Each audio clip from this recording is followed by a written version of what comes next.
welcome everyone. My name is Ann Dwyer. I'm a program manager with McMaster Continuing Education, and I'm very pleased to co-host today's session as presented by Madeline DeCambra, Associate Director, Business and Change Management Lead at RBC, as Madeline shares her journey to earning the CPA designation.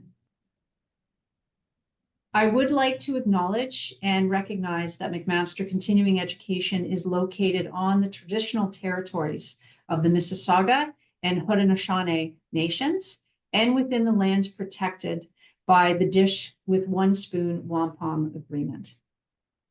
At this time, I would like to welcome Robin Clark, a career partnership specialist working specifically with internationally educated professionals who has been with CPA Ontario since December 2022. He brings over 7 years of recruiting experience to the role in both local and international settings and acts as the face of CPA Ontario student recruitment. Robin fosters and builds relationships with external stakeholders, delivers information about CPA Ontario to students, and uses strategic methods to optimize the exposure of the CPA designation. Robin? Thank you so very much, Anne, and good afternoon to everyone, and welcome to today's webinar about earning your CPA designation. As was mentioned, my name is Robin Clark, and I'm just delighted to bring greetings on behalf of CPA Ontario. At our organization, we understand the unique challenges that many aspiring CPAs face, especially if you're an international student navigating a new professional landscape. Through a partnership, for example, with McMaster University School of Continuing Studies, we aim to provide valuable insights, strategies, and support to help you overcome some of these barriers, such as newcomer syndrome, career transitions, and building a professional network in Canada. Today, I also have the pleasure of introducing a distinguished CPA who will share her career journey, including how she earned her designation, overcame imposter syndrome, navigated career challenges, and found success in the Canadian accounting industry. Meet Madeline, a seasoned financial professional with over 8 years of experience, including 5 years as a CPA. She currently works in internal strategy at RBC, where she applies her expertise in financial analysis, budgeting, and strategic planning to navigate complex regulatory environments. In addition to her role, she's also a student. She's pursuing her MBA at the Rotman School of Management and finishes in 2 weeks. So kudos to Madeline for that. And to further, of course, this is to further her development as a leader and increase and improve her business acumen. Beyond her professional work, Madeline is a dedicated board member and fundraiser, recognized with an award for her commitment to social change. She thrives on leading teams, fostering collaboration, and creating dynamic, effective workplaces. Outside of work and school, she enjoys traveling, watching sports, and even playing trampoline dodgeball. Thank you again for being here, and I'll hand over now to Madeline. Wow, thank you so much, Anne and Robin. What a warm welcome. I don't know if you can see it through the lighting, but I'm blushing, but I'm so happy to be here with you guys. Lunchtime for me is such a sacred time for me to kind of recharge. So for you guys to be spending your lunch with me is really an honor. So before I jump into kind of my professional career and even my CPA, I want to introduce you guys to myself on more of a personal level. So I am born and raised here in Toronto, very proud Canadian. I've spent my career here. And outside of professional, like Robin had mentioned, I do have a bunch of interests. I like to travel. Earlier this year, I was just in Singapore, Thailand, and Vietnam. I love watching some really trashy TV. I spend most of my day, and I am a part-time student, so very intellectual. So I love to, calm down with, some mind-numbing TV shows. Robin also mentioned I do play sports, I watch sports, I play trampoline dodgeball on Mondays. It's funny how people ask me how I did that all the way through my part-time studies, but it just brought me so much joy and I had so much fun doing it. So I've been doing that now for 8 years.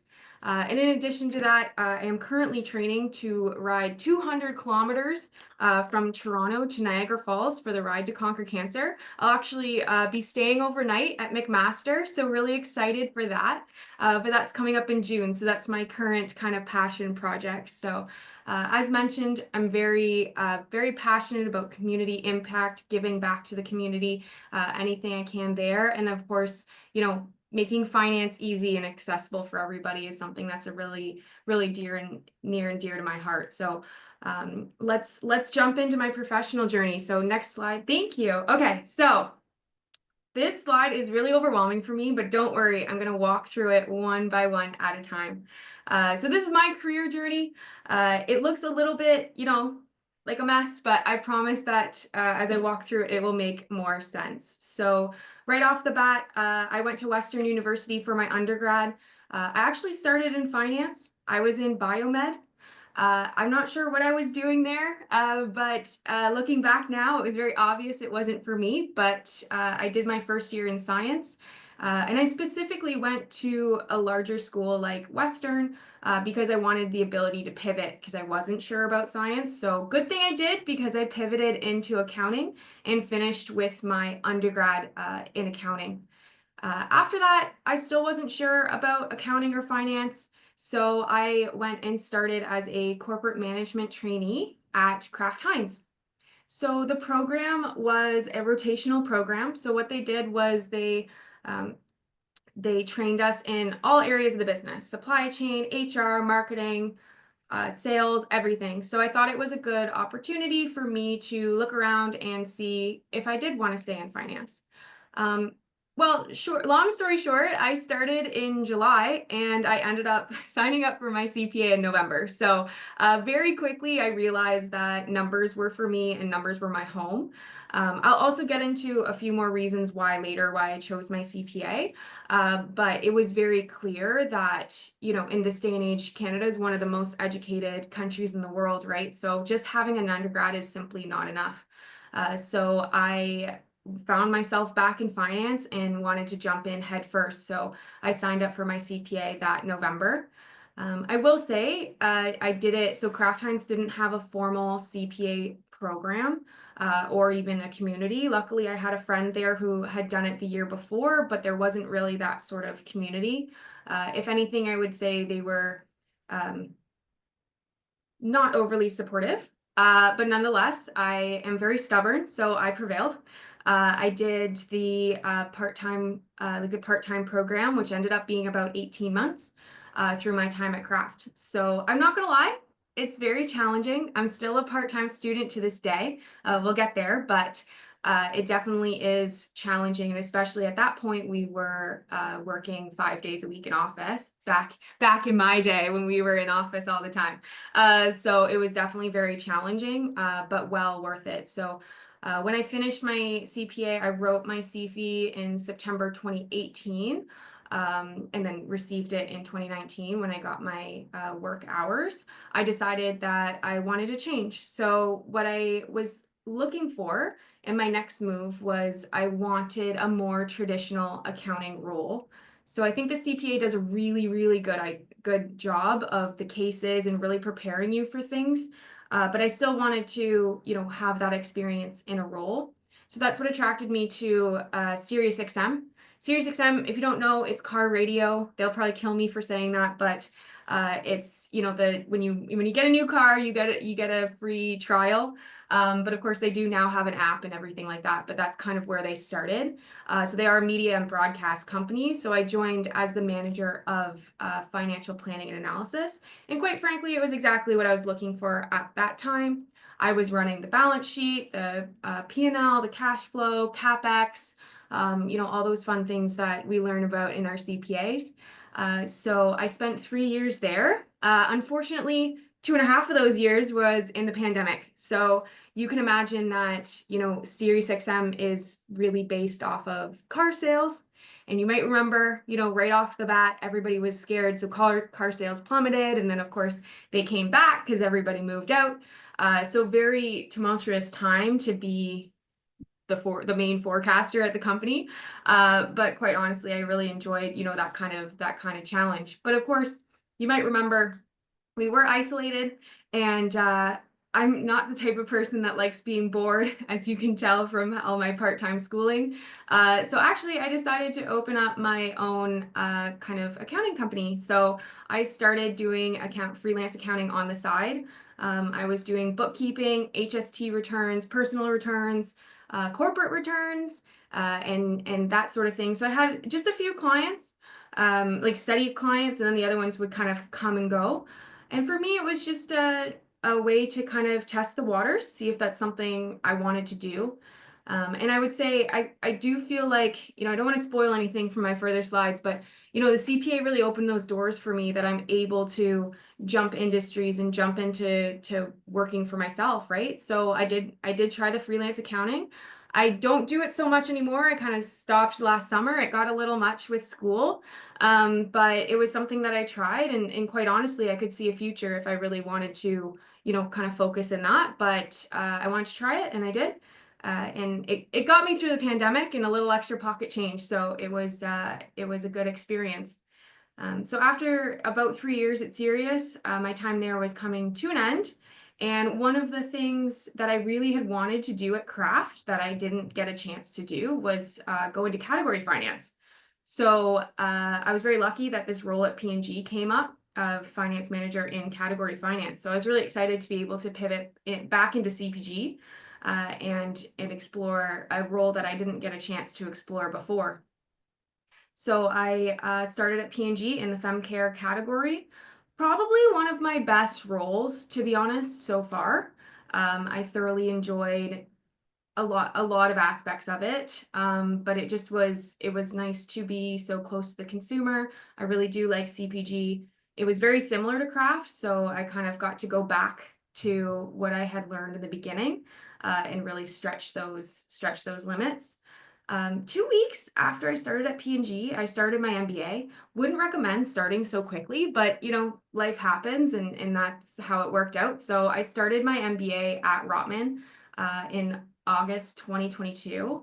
And as Robin mentioned, I'm about 2 weeks away from finishing it. So very much excited to be done that.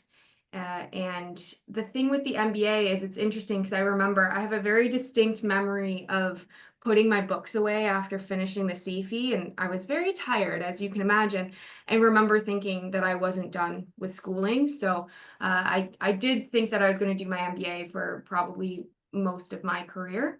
But I'm also excited that it's almost done. So I will have some extra time on my hands there. So after my time, it's at P&G, I think because I had already kind of been in CPG for a little while, that it was a little bit maybe too similar to Kraft. So again, I wanted to try something new. So I found myself here. So I'm now the Associate Director of Business and Change Management Lead at RBC. I am technically in strategy now. So I'm not in finance, which this is a whole other topic for another day, but it is really different to kind of switch your identity going from being a finance person to not. But I still use a lot of the same skills. And I will say, I think the CPA did prep me well, that it's about the numbers, but it's also, we did a lot of things, qualitative or quantitative analysis as well. So it wasn't, a wild pivot, but I was able to get back into strategy. And another reason that I wanted RBC specifically was if you look at kind of the companies I've been at, they're all American headquartered companies that have arms here in Canada. And I really wanted to, work for a company that the headquarters is here in Toronto. So very happy to be here at RBC. Doing strategy. It's definitely a lot different than accounting, but it's a lot of learning, and I'm really, really excited that I get to, kind of stretch that muscle and keep learning.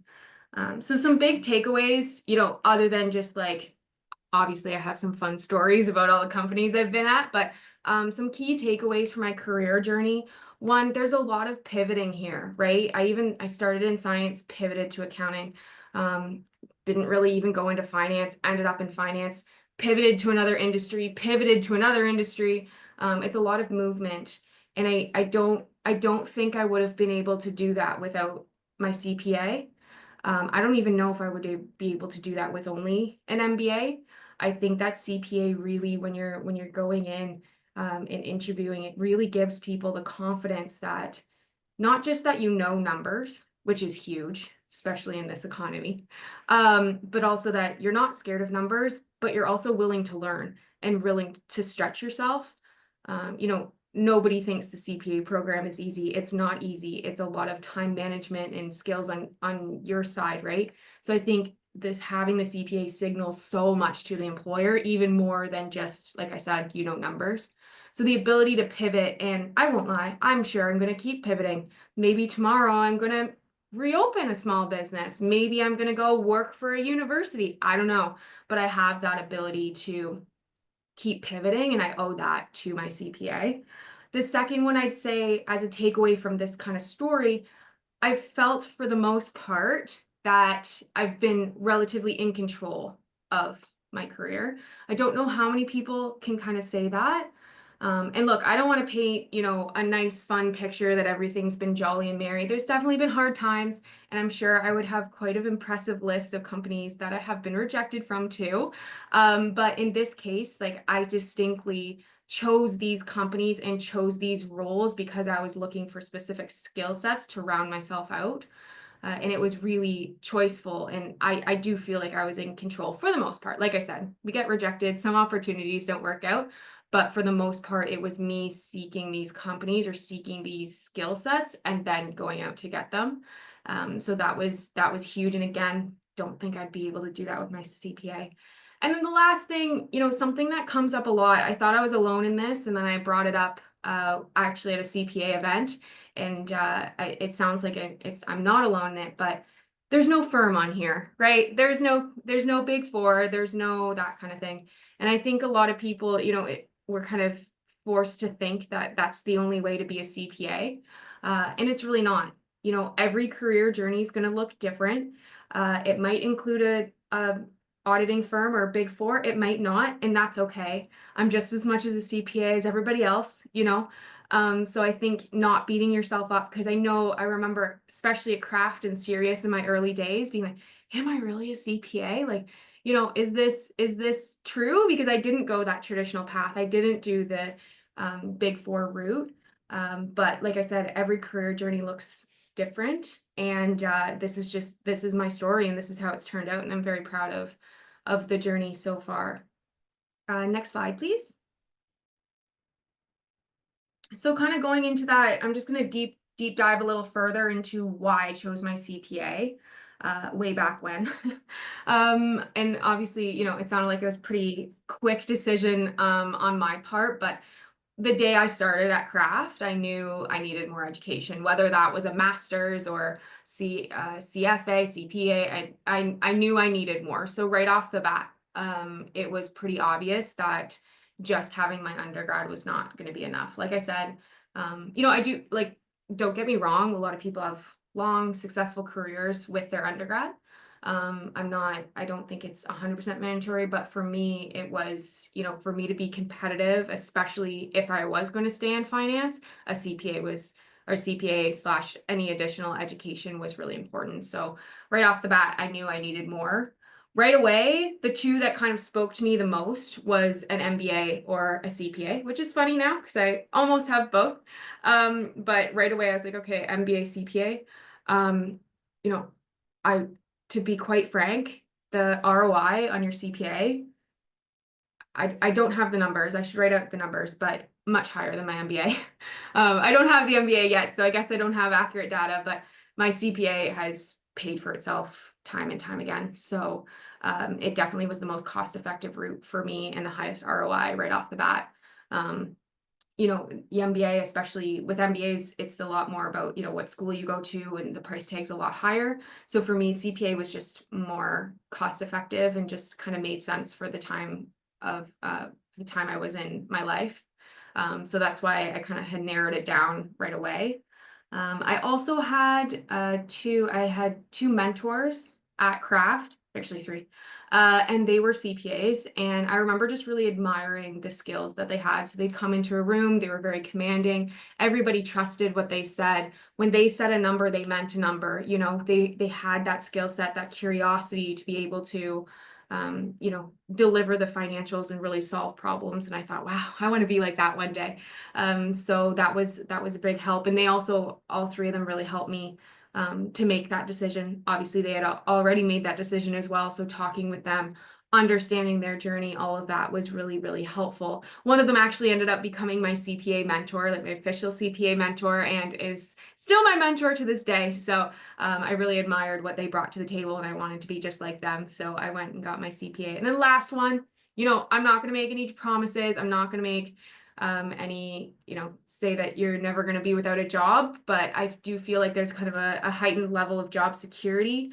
You know, this world, things are changing so quickly, reorganizations and this kind of thing. But, you know, even if something happens like that, you are still marketable and able to get maybe another position or something different, right? So for me, it brought in another level of job security over just having an undergrad, like I said. So and it also gives more options, right? If you know something happens, you can start your own accounting firm, right? You can start doing bookkeeping, things like that. So it just makes you more marketable and kind of gives you more options. So the one thing I do just want to mention on this page as well, you know, we tend to get a lot of advice from a lot of people.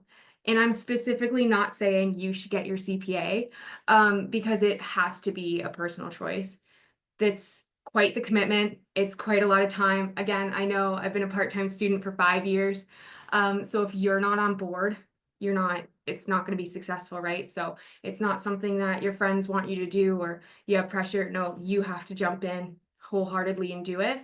So that's why whatever your reasons are, you know, you're going to have a slide on the page one day on why you chose it.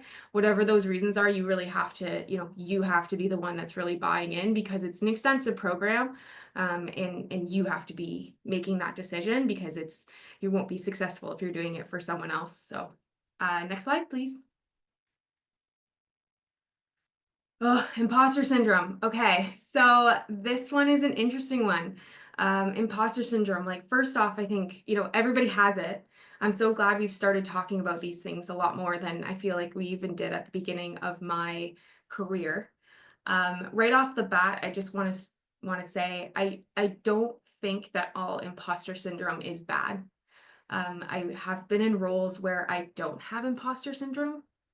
And I realized that I'm not learning, I'm not pushing myself, I'm not growing, right? So it's kind of a spectrum here, right? You don't want to be, you know, have so much imposter syndrome that you're debilitated, but you also don't want to have none, that you're not pushing yourself, you're not learning new things, and you're not getting to where you want to go. So I don't think it's something like, oh no, I have imposter syndrome. No, I think we need to learn to channel it and kind of use it to energize us instead of get us down. And that leads me to my next point. For me, you know, a lot of my imposter syndrome started at the beginning of my career, which was nice because the CPA helped. But I really sat with the imposter syndrome and thought, okay, why do I feel like an imposter? And there's some things that, you know, won't change. Early in my career, I was frequently the only woman in the room. That's changing very slowly. That's not really something I can do anything about, right? But one of the things that really stood out for me was that I felt like I wasn't educated enough. I felt like I didn't have enough experience. So I've gone out and taken care of that, right? The CPA kind of checks that box for me. I have that experience. Again, with the CPA, you guys know it's all case-based. So you learn about so many different companies and this, that, and the other. So it really helps you feel like you can take on any challenge because you've done it. And you probably did it in 60 minutes because a lot of the cases are 60-minute cases, right? So not only have you overcome these challenges, but you've done it probably pretty quickly. So for me, it was about not having the education, and the CPA really helped me with that. With experience, you know, that comes with time. But like I said, the experience of doing even the part-time CPA at the same time as doing my work, even that gave me a lot of confidence. So for me, it's about knowing that, you know, imposter syndrome is not necessarily bad, finding out where that's kind of rooted, and then also realizing my third point, knowing that it's okay to not know things. I remember seeing, you know, again at Craft, it was very open policy, and seeing the CFO and, obviously I admired them greatly, and realizing that they didn't have all the answers. They just asked the right questions. They knew who to trust. They knew what questions to ask. So it's really not about knowing everything. It's about being able to learn, being able to pivot, and being able to be adaptable. And again, I do feel like the CPA kind of gives you that education, because you are like, one day you're reading about a ski resort, and then the next day you're learning about, a bank. And you really have to change. So every time you open up a case, it might be something different. So I really feel like the CPA, on top of the financial education, gave you the ability to be okay with not knowing what's going on, but still pushing yourself to kind of jump in. So imposter syndrome is something we all deal with. It's not always necessarily bad, just it's about learning how to channel it and not letting it get you down. Next slide, please. Oh, here's me at my convocation. Thank goodness I convocated in 2019. I didn't have to deal with the pandemic. Also, side note, go to the convocation, best night ever. But that's getting way ahead of myself. So for me, the CPA has opened up a lot of doors. I talked about a lot of them career-wise, but I think there's also a lot more personally. So right off the bat, I definitely, maybe walk a little taller, have a little bit more self-confidence, because I know I can do hard things. I'm not scared as much anymore. Even if I am scared, I'm like, heck, I just passed a 3-day, 13-hour exam. I'm like, I can do anything. So it's really given me this sense of confidence. And, there are still times that maybe you don't necessarily believe in yourself, right? Or you do feel that imposter syndrome. But every time I think about that, I think about the CPA as a whole. You have a whole company, your whole network of people who have this designation, who have created this program in order to make you into the professional that upholds the standards of the CPA, right? So even one day, if I don't believe in myself, I know the CPA believes in me, right? Because they've given me my designations, qualified for everything. I continue to qualify every year, right? You have to do your CPD. So it just gives me that extra belief that the CPA believes in me. So I'm not gonna say they're wrong, right? So I must be experienced enough to tackle whatever challenge. And then lastly, we kind of talked about this earlier, but I do feel like I have a sense of control, maybe more over my career, because CPAs are quite sought after, right? Especially in this economic climate. Like, we're all looking at the financials, trying to see where we can get the best ROI and bang for our buck. So there's never going to be a company where you don't have anybody in finance, right? It's such an important aspect of it. So I felt like I've always been able to move and pivot and be in control of my career. So I don't know what my career would look like without my CPA. I don't want to know. But my CPA has really shaped myself personally, but also my career, and I will never ever regret it. So next slide, please. Okay, last but not least, but just some key takeaways that I'm hoping you highlight or write down. But the first one, as you saw from my crazy roadmap, not every career journey looks the same, and that's okay. You're gonna figure it out. You're gonna have obstacles. You're gonna move. You're gonna pivot. It's all about having the skills and adaptability to be able to take on any new challenge. So for me, formal education is what kind of gave me that feel confident, because I know the CPA believes in me. I also soon know that I'm confident because the MBA believes in me. And it really has helped me be a more confident professional. And then lastly, this one, you are your greatest asset. And I wish I knew this maybe when I started, but it's all about learning about yourself, right? If we have those periods in life where maybe you're going through a hard time and it's so hard to get out of bed. But then think about yourself also at your best, when you're energetic and you're passionate and you're doing what you want to do, right? So it's about trying to figure out what it is that gets you to be that energetic and passionate self that's really going to drive whatever change or impact that you're looking to do. So I definitely think learning about yourself, and I know that sounds so like, how do I learn about myself? But pushing yourself to do things like a part-time education, like I've learned so much about when my best energy is, which is in the morning, but I'm a morning person. So I used to do my cases before work, before I went to the office, because that was my best time. And you learn like, okay, I need this much social time, or okay, I need a break. Maybe the gym is your break, or maybe making a meal, but it's learning about yourself, taking care of yourself, and really trusting yourself to navigate through this, through your career, whatever the world's going to throw at us next. You need to, give yourself the tools and the best opportunity that you can, take on any challenge that comes your way. So that's it for most of me. I'm going to pass it back to Anne, and she's going to walk through some more of the continuing education program. Madeline, thank you so much. I'm awestruck, and I definitely want to learn a bit more about the trampoline dodgeball a little Yes, bit. of But course. you've brought so much breadth and diversity, and I think you've really left a tone of encouragement for many who are perhaps thinking of pursuing their CPA designation. So thank you so much. I do want to just spend 2 minutes providing you with a quick overview of who we are at McMaster Continuing Education.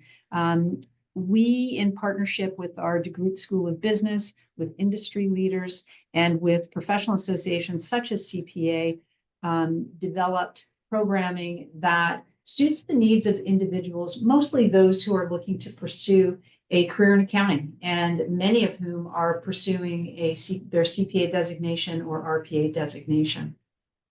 And our courses, both in our diploma in accounting and certificate in advanced accounting, they are university level programming, university level courses that combine the real world application and the real examples, if you will, of what is necessary and needed.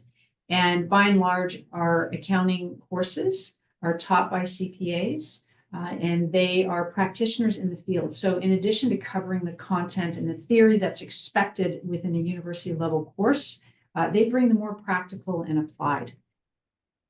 We do offer two types of programs, or two programs, not types. We offer two programs, a diploma in accounting and a certificate in advanced accounting. Our diploma in accounting is open enrollment, so there's no need to apply. Students can come in and take courses, only the courses necessary towards a professional designation such as CPA or your own professional development, or you can actually work towards completing the diploma in accounting in its entirety to earn a McMaster University credential.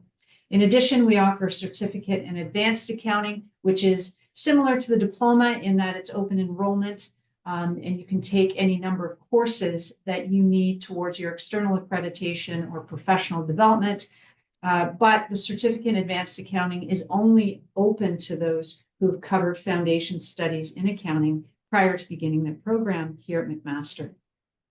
Our programming is offered in formats that are flexible, formats that meet the needs of our learners. Students can choose from virtual, which is what we used to offer as in-person. We replicate the in-person in a virtual format. So you can take a virtual live synchronous session that's structured according to a full semester course, or you can work at your own pace, signing up for an online self-study course that isn't as structured as the live virtual sessions. Students work to a start and an end date, submitting assignments along the way. And you can mix and match those two formats. So quite a bit of flexibility within our accounting programs at McMaster. Any closing words, Madeline or Robin? Oh, thank you guys for spending lunch with me, listening to my story. Again, my LinkedIn's there. You can see my name here on the screen. So please add me and send me all your great questions. And perfect. Thank you, Anne. And if you haven't added Robin too, Robin is so helpful. He's great. So make sure, add him first, then you can add me. But make sure you keep in touch. You're going to need a community. You're going to need the support. So, reach out if you need help, and good luck.